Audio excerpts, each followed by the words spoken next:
నమస్కారం, welcome to I dream. Health talks with Vijitha కార్యక్రమానికి స్వాగతం. ప్రస్తుతం మనతో పాటు ఉన్నారు అనువంశిక ఆయుర్వేద నిపుణులు డాక్టర్ సుధాకర్ రెడ్డి గారు. ఇప్పుడు వారితో మాట్లాడి మరిన్ని విషయాలు తెలుసుకుందాం. నమస్తే అండి. నమస్తే అండి.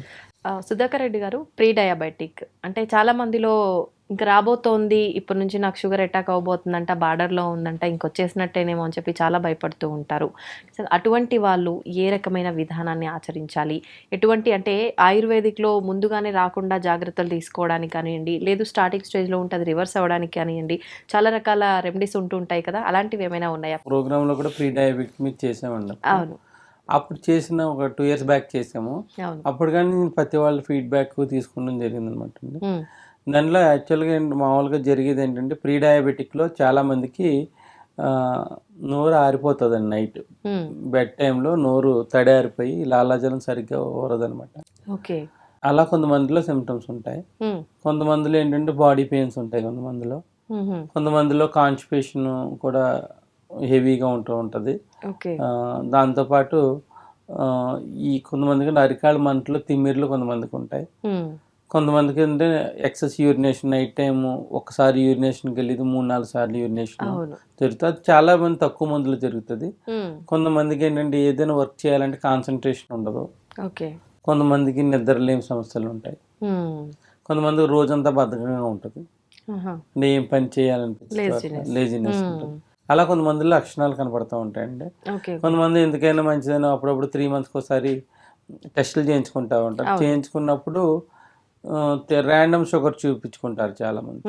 ర్యాండమ్ షుగర్ చూపించుకున్నప్పుడు 180, 190 కనిపించినప్పుడు అప్పుడు షుగర్ వచ్చిందని భయపడి, కామన్గా HbA1c టెస్ట్ మెయిన్ అండి. 3 months test main. HbA1c test అంటారు. అది 3 months టెస్ట్ చేయించుకున్నప్పుడు వాళ్ళకి 5.5 నుంచి 6కి రీచ్ అవుతూ ఉంటుంది. 6కి రీచ్ అయినప్పుడు ప్రీ డయాబెటిక్ అంటారు. ఆ ప్రీ డయాబెటిక్ అన్నప్పుడు వాకింగ్ చేయమంటారు, మామూలుగా ఏదో బ్రౌన్ రైస్ తినమంటారు, కొంచెం చపాతీలు తినమంటారు. ఇవన్నీ కామన్గా జరుగుతాయి. ఇప్పుడు ఈ షుగర్ టెస్ట్ అనగానే బిఫోర్ ఫుడ్ చేస్తుంటారు. కొన్నిసార్లు మనము ఏదైనా ప్రాబ్లం ఉండి వెళ్ళినప్పుడు బ్లడ్ టెస్ట్ చేసినప్పుడు అదే పనిగా షుగర్ టెస్ట్ చేసి దాన్ని కూడా నిర్ధారణ చేస్తుంటారు. ఏది ఎలా చేసినప్పుడు ఇది మనం కన్సిడర్ చేయాలంటారు? మామూలుగా అయితే ఎంటీ స్టమక్తో ఉండాలి. సాయంత్రం భోజనం 7:30 కల్లా తినేయాలి. భోజనం తిన్నా, టిఫిన్ తిన్నా తినేయాలి. తినేసిన తర్వాత మరీ లేట్ అవర్స్లో 10 గంటలకి తిన్న తర్వాత పొద్దున్న టెస్ట్ చేయించుకోకూడదు.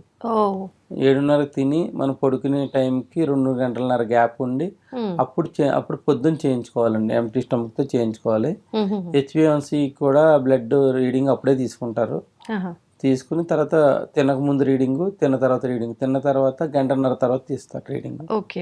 తీస్తారు. అండ్ తినేసి వచ్చేమని 1.5 తర్వాత తీస్తారు. తినక ముందు రీడింగ్ 100 వరకు పర్వాలేదండి. 100 వరకు ఉంటే ఏమీ లేనట్టే లెక్క. కొంతమందికి ఏంటంటే 105, 110కి వెళ్ళేటప్పుడు కూడా ప్రీ డయాబెటిక్లో ఉన్నారు అని చెప్తారు.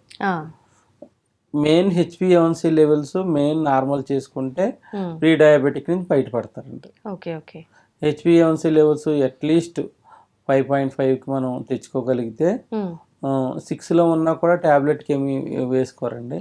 5.9 ఉంటే దాన్ని ఎలా తీసుకోవచ్చు? 5.5 నుంచి పెరుగుతుంటే మీ డయాబెటిక్ టచ్ అవుతున్నారంటారు 6కి వచ్చిన తర్వాత. అంటే ఇది కూడా వయసుని బట్టి తీసుకోవాలంటారా? వయసుని బట్టి ఏం లేదు. మామూలుగా కూడా చిన్నపిల్లలు వచ్చేది టైప్ 1 డయాబెటిక్, పెద్దవాళ్ళు వచ్చేది టైప్ 2 డయాబెటిక్. టైప్ 1 డయాబెటిక్ లో ఇంకా రీసెర్చ్ జరుగుతూనే ఉంది. అది దానికి మనం మాట్లాడుకుంటాం కరెక్ట్ కాదండి. టైప్ 2 పెద్దవాళ్ళు ఎవరైతే వచ్చే డయాబెటిక్ ఉందో, కొంతమంది 25 తర్వాత వస్తుంది. వచ్చిన వాళ్ళు ఏంటంటే వాళ్ళు టైం టు టైం ఫుడ్ సరిగ్గా తీసుకోకపోవటం వలన, బేకరీ ఫుడ్స్ ఎక్కువ వాడటం వలన, ఈ బేకరీ ఫుడ్లో అజినోమోటో అని ఒక టేస్టింగ్ సాల్ట్ వాడతారు. ఆ డైజెషన్ బాగా డిస్టర్బ్ అవటం వలన ఇటువంటి ప్రాబ్లమ్స్ వస్తాయండి. దానికి ఏంటంటే ఆయుర్వేదంలో నేను ఎప్పటి నుంచి ఇస్తున్న రెమెడీ ఏంటంటే 7 రకాల వనమూలికలు మనకు దొరికే వనమూలికల నుంచి ఇస్తాం అనమాట. ఎటువంటి మామూలుగా ఇవి సింథటిక్ ఏమి ఉండవండి.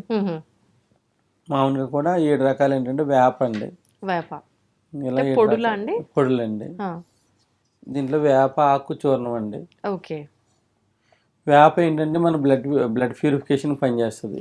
అంటే కొంతమందికి బ్లడ్ ప్యూరిఫికేషన్ సరిగ్గా లేకపోతే ప్రీ డయాబెటిక్ పేషెంట్లో చర్మ వ్యాధులు ఉంటాయండి, ఒంటి దురదలు అవన్నీ ఉంటాయండి. Okay okay. అవి లేకుండా ఉండటానికి మనకి వేప బ్లడ్ ప్యూరిఫికేషన్ వాడతామండి. ప్లస్ వేప కూడా షుగర్ని తగ్గించే గుణాలు ఉన్నాయి, ఓకే, రాకుండా ఆపే గుణాలు ఉన్నాయి. ఆపడానికి. ఈ వేపకి ఏంటంటే మనకి డయాబెటిక్ వచ్చే ముందు కొంతమంది డెంటల్ క్యావిటీస్ వస్తాయి కదా, అవి రాకుండా కూడా నివారించడానికి ఈ పౌడర్ ఉపయోగపడుతుందండి. ఓకే. ఇది తులసి అండి. ఇది తులసి. తులసి ఏంటంటే మనకి తులసి కఫ్ పదార్థాన్ని ఎక్కువ పెరగకుండా ఉండటానికి, ప్లస్ ఊపిరితిత్తులు ఆక్సిజన్ బాగా అందడానికి పనిచేస్తుందండి. ఓకే. ఆక్సిజన్ బాగా అందిస్తుంది అనమాట. మారేడు ఆకు. మారేడు ఆకు. మారేడు ఆకు ఏంటంటే ఇప్పుడు ఎవరికైతే ప్రీ డయాబెటిక్లో ఉన్నారో వాళ్ళు ముందుగా బ్లడ్ థిన్నర్స్ పెడతారండి, రక్తం పలచబట్టడానికి పెడతారు. ఓకే. అది మారేడాకు బ్లడ్ థిన్నర్ కింద పనిచేస్తుంది. ఈ సిబిపి చేయించుకున్నప్పుడు ట్రైగ్లిజరైడ్స్ పెరుగుతూ ఉంటాయండి, ప్లస్ ఎల్డిఎల్ పెరుగుతుంది, బ్యాడ్ కొలెస్ట్రాల్. అది పెరగకన్నా కూడా ఈ బ్లడ్ చిక్కగా ఉండి పలచబట్టడం వల్ల ఇవన్నీ ఈ 3 రుగ్మతలు తగ్గుతాయండి. ఓకే. అది గురించి మారేడాకు గుండెకు బలాన్ని కూడా తీసుకొస్తుంది, అది మారేడాకుని వాడతామండి. ఓకే. ఇదేమో నేల ఉసిరి అండి.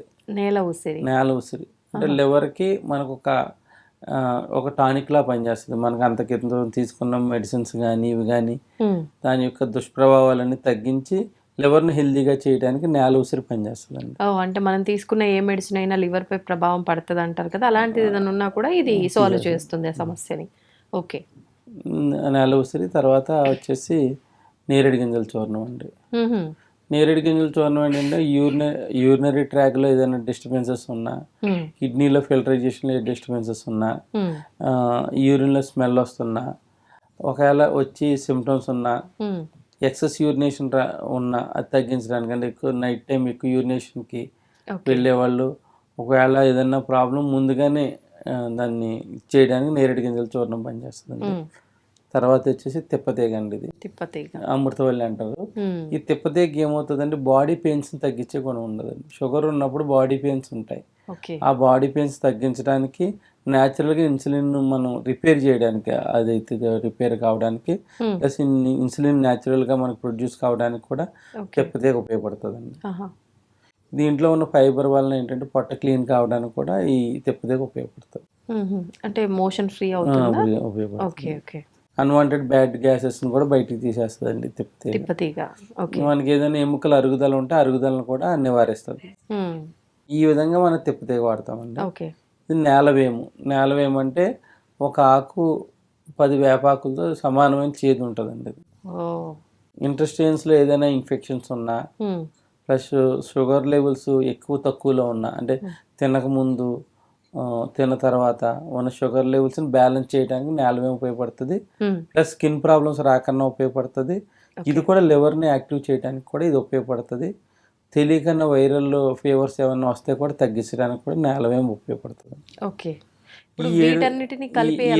అన్ని 100 గ్రాములు అండి. ఇవి అన్ని 100 గ్రాములు పౌడర్ చేసి ఉదయం బ్రష్ చేసుకున్న తర్వాత 1 టీ స్పూను గోరువెచ్చని వాటర్లో కలిపి తీసుకోవాలండి. ఉదయం ఒకసారి, రాత్రి ఒకసారి తీసుకోవాలి. ఇప్పుడు అది చేదు ఎక్కువ ఉంటుంది అన్నారు కదా, అది కూడా 100 గ్రామ్స్ నేలవేమో 100 గ్రామ్స్ ఉంటుంది. ఈ ఇంట్లో వల్ల పెద్ద చేదు ఏమైనా ఉండదండి. దాంతో పాటు అరుగుదల శక్తి తక్కువ ఉన్న వాళ్ళు ఏంటంటే జీలకర్ర ఒకటి యాడ్ చేసుకోవాలి. దాంట్లో 100 గ్రాములు జీలకర్ర పొడి యాడ్ చేసుకోవాలి. లేదంటే జీలకర్ర తిని ఈ యొక్క డికాషన్ కూడా తాగొచ్చు. ఇప్పుడు ఇదంతా ఈ 7 రకాల పొడులు కలిపి ఒక డబ్బాలో వేసి పెట్టిన తర్వాత దాన్ని మరిగించాలంటారా? డబ్బాలో వేసి పెట్టిన తర్వాత పొద్దున్నే వేడి నీళ్ళు కలుపుకుని తాగొచ్చు. లేదంటే ఒక గ్లాస్ 1/2 గ్లాస్ వరకు డికాషన్ చేసి ఫిల్టర్ చేసి తాగొచ్చు. ఉదయం టిఫిన్కి అరగంట ముందు, సాయంత్రం భోజనానికి అరగంట ముందు వాడి కొంచెం నాన్ వెజ్ ఐటమ్ తగ్గించుకోవాలండి ఒక 3 నెలల పాటు. ఇది వాడుతున్నంత కాలం 3 నెలల పాటు. తర్వాత తగ్గించుకుంటే గ్రాడ్యువల్ గా ఇప్పుడు ఎలా ఉంటదంటే HbA1c లెవెల్స్ ఒకేసారి ర్యాపిడ్ గా తగ్గవండి. అవి తగ్గించాలంటారా, కంప్లీట్ గా మానేయాలంటారా? కంప్లీట్ గా తగ్గించుకోవాలండి. ఇప్పుడు ఫ్రీక్వెంట్ గా తినేవాళ్ళు అనుకోండి, వారానికి 3-4 సార్లు తినేవాళ్ళు ఉంటే ఒకసారైనా తగ్గించుకోవాలి. తగ్గించుకున్న వాళ్ళు ఏంటంటే మెడిసిన్ వెజిటేరియన్ ఫుడ్ తీసుకున్నప్పుడు బాగా ఫాస్ట్గా పనిచేస్తుందండి. అంటే ఎందుకు ఎట్లా చెప్తానంటే, నా దగ్గర వాడే పేషెంట్లో 10 మంది ఉన్నారనుకోండి, 10 మందిలో ఒక 6 వెజిటేరియన్స్ ఉన్నారనుకోండి, 6 వెజిటేరియన్స్కి 3 నెలల్లో వచ్చిన రిజల్ట్ నెల 15 రోజుల్లోనే వస్తుంది. ఓకే. అందు గురించి నాన్ వెజిటేరియన్స్ ఉంటే కొంచెం తగ్గించుకోమని చెప్తాము. తగ్గించుకోవాలి. ఓకే. అంటే ఆలస్యం అవుతుంది మనకు అది కంట్రోల్‌లో ఆలస్యం. రావడానికి నాన్ వెజ్ ఆలస్యం. తినే వాళ్ళైతే కాబట్టి తగ్గించుకుంటే ఇప్పుడు మంచిది. డయాబెటిక్ అన్నది సమస్య. అజీర్ణ సమస్యేనండి. ఎప్పుడైతే అజీర్ణాన్ని మనం తగ్గించుకున్నామో మనం తిన్న ఫుడ్ బాడీకి కరెక్ట్‌గా పట్టుకుని అన్ని విధాలుగా మనకు ఉపయోగపడుతుందండి. ఓకే. ఒక నాన్ వెజ్ ఒకటి కంట్రోల్ చేస్తే సరిపోతుందా? ఇంకేమైనా ఫుడ్ ఇంకేం లేదు. నాన్ వెజ్ ఇంకేం ఒకటి అవసరం కంట్రోల్ చేసుకుంటే సరిపోతుంది. హ్మ్. ఈ ఈ కామన్‌గా ఏంటంటే పంచదార శాతాన్ని మనం ఎలా అయినా తగ్గించుకుంటాం. తగ్గించుకుంటాం. అవును. పంచదార ఇప్పుడు ఈ ప్లేస్‌లో ఆయుర్వేదం ఏదైనా వాడేటప్పుడు వంకాయలు, గోంగూరలు అవి ఇలాంటివి ఏమి తినకూడదు రిస్ట్రిక్షన్స్ అంటారు ఏమీ కదా? లేవండి. ఏమీ లేవు. కాకపోతే మెయిన్ థింగ్ ఏంటంటే నాన్ వెజ్ తగ్గించుకోవాలి. హ్మ్. పంచదార శాతాన్ని తగ్గించుకోవాలి. పంచదార బదులు బెల్లం వాడుకోవచ్చు. ఓకే. ఓకే. బెల్లం వాడుకోవచ్చు. ఇప్పటి వరకు నేను మా గురువు వాళ్ళ ద్వారా నేర్చుకున్నది హ్మ్. ఇప్పటివరకు ప్రీ డయాబెటిక్ ఇస్తున్నాను. ఇదే డయాబెటిక్ పేషెంట్స్కి వాడటం వల్ల ఏంటంటే హ్మ్. ఆ టాబ్లెట్ల కన్జంప్షన్ తగ్గించుకోవచ్చు. ఓకే. ఓకే. ఇదే డయాబెటిక్ పేషెంట్స్ వాడచ్చు. హ్మ్. ఆ టాబ్లెట్ కన్జంప్షన్ తగ్గుతుంది. ఓ 2 వాడేవాళ్ళు ఒక టాబ్లెట్ అట్లా ఓకే. కన్జంప్షన్ తగ్గుతుంది. టాబ్లెట్ శాతాన్ని పెరగకుండా మనం ఇచ్చేసుకోవచ్చు. హ్మ్. ఓకే. ఈ విధంగా ప్రీ డయాబెటిక్లో బాధపడుతున్న వాళ్ళకి ఇది అద్భుతంగా పనిచేస్తుందండి. హ్మ్. నేను చాలా మందికి పోస్టల్ ద్వారా పంపిస్తాను ఈ యొక్క 7 రకాల పౌడర్స్ని. హుహు. ఇదైతే జనరల్ హెల్త్ కూడా బాగా పనిచేస్తుంది. ఓకే. ఓకే. ఓకే. మొత్తానికి అంటే డయాబెటిక్ అనేది ఇప్పుడు ఒక పెద్ద భూతంలా తయారైపోయింది. ప్రతి ఒక్కరు భయపడిపోతున్నారు డయాబెటిక్ అనగానే. అటువంటి వారు ముందుగానే జాగ్రత్త తీసుకోవాలంటే ఈ 7 రకాల పుళ్ళని వాళ్ళు ఒక లైఫ్‌లో భాగంగా పెట్టుకోవాలి ఇంకా పెట్టుకోవాలి. దీన్ని. చాలా మంది ఏంటంటే ఎన్నాళ్ళు వాడాలి అంటారు. అవును. ఒక 3 నెలలు 3 వాడిన నెలలు. తర్వాత ఒక పూట వాడుకున్నా సరిపోతుంది. హ్మ్. దీంతో పాటు నేనేంటంటే ఈ డయాబెటిక్ టచ్ అయినప్పుడు లేడీస్‌లో గైనిక్ ఇష్యూస్ వస్తూ ఉంటాయి. ఓకే. అవి రాకుండా ఉంటాయని నేను అశ్వగంధిస్తూ ఉంటానండి. ఆహా! వీటికి కూడా వాడాలా అది? నైట్ బెడ్ టైంలో ఇస్తానన్నమాట. ఆహా! దాని ఇవ్వటం వల్ల కొంతమంది అంటే జెంట్స్‌లో సెక్సువల్ డిజార్డర్స్ కొంతమందికి అవుతాయి. ఓకే. అది అలా రాకుండా ఉండటానికి కూడా ముందు స్థాయిలోనే అరికట్టడానికి అశ్వగంధ అంత బాగా ఉపయోగపడుతుంది. హ్మ్. నేను ఈ 2 రెమెడీస్తోనే చాలా మందికి క్యూర్ అయ్యిందా? డయాబెటిక్ ప్రీ నుంచి నార్మల్ స్టేజ్కి వచ్చిన వాళ్ళు ఉన్నారు. ఓకే. ఓకే. మెయిన్ ఏంటంటే ఒక 3 నెలలు వాళ్ళు అంటే ఈ 3 నెలలు వాడితేనే సరిపోతుందా? నార్మల్‌కి తర్వాత ఒక వచ్చేస్తుందా? పూట మెయింటైన్ చేసుకుంటే చాలండి. ఓకే. అంటే మనం చెప్పినట్టు ఫుడ్ హ్యాబిట్స్ కూడా బయట అట్లా ఉండవు కదా. అందు గురించి 3 మంత్స్ తర్వాత ఒక పూట మెయింటైన్ చేసుకుంటే అది ఇంకొక పూట రెగ్యులర్‌గా తీసుకుంటూ ఉండాలా? చేసుకుంటారు చాలా అంటే మళ్ళీ రాకుండా ఉండే మళ్ళీ అవకాశం రాకుండా ఉంటది ఉంటాయి, కాబట్టి. ఇక్కడే ఉంటాయని మనం మెయింటైన్ చేసుకుంటారు. ఓకే. ఈ విధంగా ఫస్ట్ స్థాయిలో మనం తగ్గించుకోవచ్చు. హ్మ్. ఆల్రెడీ వచ్చిన వాళ్ళు ఏంటంటే టాబ్లెట్ కన్జంప్షన్ కూడా తగ్గించుకుంటానికి అవకాశం ఉంది. ఓకే. ఇవన్నీ న్యాచురల్ రెమెడీసే. హ్మ్. ఇవి డైలీ సైడ్ ఎఫెక్ట్స్ లైఫ్లో ఉండవు. ఉపయోగపడేవే. హ్మ్. ప్లస్ చాలా మంది ఏంటంటే డయాబెటిక్ వచ్చినప్పటికి హార్ట్ అటాక్ వస్తుందని ఇదని అదని అవును. చాలా మంది ఇది పడుతూ ఉంటారు. హ్మ్. కానీ ఆయుర్వేదంలో కూడా మంచి మంచి పేటెంట్ మందులు వచ్చేసినాయండి ఇప్పుడు. హ్మ్. అంటే గుండె జబ్బులు రాకుండా ఉండడానికి అర్జునరిష్ట అని ఓకే. కొన్ని మందులు ఉన్నాయి. హ్మ్. అరిపాదాల వరకు బ్లడ్ సర్క్యులేషన్ అవ్వడానికి కొన్ని సిరప్స్ ఉన్నాయి. ఓకే. ఓకే. ఈ విధంగా ఎవరైనా ఆయుర్వేద వైద్యుని కలవచ్చు ప్రివెన్షన్ ఇంకా అన్నిటికి చేసుకుని కూడా. హ్మ్. ఆల్రెడీ డయాబెటిక్ వచ్చిన వాళ్ళు కంగారు పడకుండా ఏంటంటే గుండె బలానికి వీటికి కూడా ఉన్నాయి. ఓకే. ఈ విధంగా వాడుకుంటూ టాబ్లెట్ల సాయం పెరగకన్నా ఎక్కువ కాలం పాటు టాబ్లెట్ పెరగకన్నా మెయింటైన్ చేసుకోవచ్చు. ఆల్రెడీ డయాబెటిక్ వాడుతూ ఉన్నవాళ్ళు. ఎక్కువ టాబ్లెట్స్ కన్జంప్షన్ ఉన్నవాళ్ళు ఓకే. ఈ విధంగా మనం చేసుకోవచ్చు. తర్వాత హ్మ్. డైట్ ఎట్లా తీసుకోవాలో మనం తర్వాత దాంట్లో చూద్దాం. అలాగండి. ఓకే అండి. థ్యాంక్ యూ అండి. Thank you very much.